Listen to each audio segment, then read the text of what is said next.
이제 하루 뒤면 딱 1년이 됩니다. 지난해 11월 15일 포항에서 지진이 나서 수능까지 연기가 됐었죠. 아직도 2천여 명의 주민들은 집으로 가지 못하고 있습니다.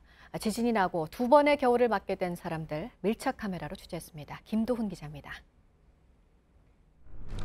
차량이 좌우로 크게 출렁이자 놀란 학생들이 뛰쳐나오고 그 순간 건물 외벽이 쩍쩍 갈라집니다.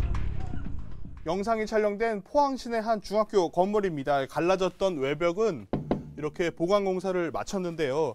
하지만 건물 주변을 살펴보면 아직도 깨지고 갈라진 당시 흔적들이 그대로 남아 있습니다. 또 다른 초등학교입니다. 지진 피해로 균열이 생긴 건물 2동을 최근 철거했습니다. 바닥엔 배관 시설만 남았고 운동장에는 임시 컨테이너 교실이 들어섰습니다. 다 죽었어요. 많이 갔어요. 네, 많이 철 보였어요. 학교가 낄 뻔했어요. 불편해요. 너무 진동이 잘 울려요. 정부 예산으로 보수나 복구 중인 공공건물과 달리 주민들이 살던 아파트와 연립주택들은 1년 전 모습 그대로입니다. 지자체 안전진단에서 붕괴 우려로 철거가 결정된 아파트엔 1년째 출입금지 팻말이 붙어 있습니다. 지진의 여파로 건물 전체가 옆으로 비스듬하게 기울어져 있는 아파트 건물입니다. 하중을 이기지 못한 금속 창틀은 휘어져 버렸고요. 균열이 생긴 벽은 모두 이렇게 뒤틀려 있습니다. 지진 피해 당시 주민들이 모두 대피하면서 지금 이곳은 1년째 이렇게 비어져 있는 상태입니다. 집이 절반 이상 파손돼 철거가 결정된 이재민 1,990명은 정부와 지자체가 마련한 임시거처로 옮겼습니다. 지진 발생 직후 주민들이 대피했던 체육관 임시구호소에도 아직 주민 40여 명이 텐트에서 숙식을 해결하고 있습니다. 기둥 다 부러지고 집 새고 이러니까 무서우니까 못 들어가는 거지. 들어갈 수 있으면 집에 들어가지 여기 말을 살겠어요.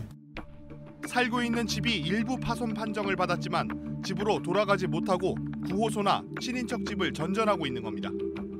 집으로 돌아온 주민들도 불안하기는 마찬가지입니다.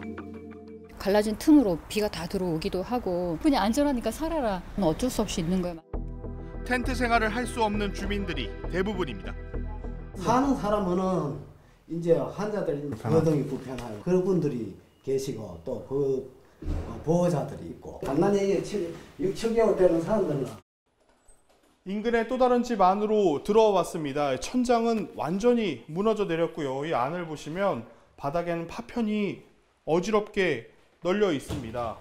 이쪽에는 위에서 떨어지는 빗물을 받기 위한 빗물통이 놓여져 있고요. 다른 방을 한번 살펴볼까요?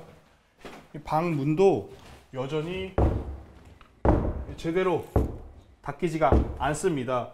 일부 파손 판정을 받은 이 아파트에 지금 현재 들어와 살고 있는 주민은 약 30세대에 이릅니다.